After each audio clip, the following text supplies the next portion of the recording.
দিচ্ছি। ঠিক আছে স্যার। আপনার যে দাবি, আপনার যে পরামর্শ, এটা কিন্তু এটা আপনার স্যার বিটিআরসি গ্রহণ করেছে, তাই না? ঠিক আছে, তো এখন আপনার আপনি জানার দরকার ছিল স্যার, এইজন্য হ্যাঁ আমি এটা বললাম যে ঘটনা আমি এটা দেখছি। বলেন, এখন বলেন। এখন প্রশ্ন আছে স্যার, এই যে আমি 4টা কার্ড নিয়ে আসছি বিভিন্ন কোম্পানির, যেখানে লেখা আছে 2 দিন মেয়াদ, 19 টাকায় 2 দিন মেয়াদ।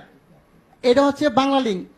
এখন আছে 19 টাকায় আপনার 24 ঘন্টা মেয়াদ রবি, আর এয়ারটেল আছে 19 টাকায় 31 দিন 3 দিন মেয়াদ, আর এই গ্রামীণে 2 দিন মেয়াদ। আমার প্রশ্ন হচ্ছে এই জিনিসগুলো কি স্যার পচা যায়? এটির মেয়াদ থাকবে কেন?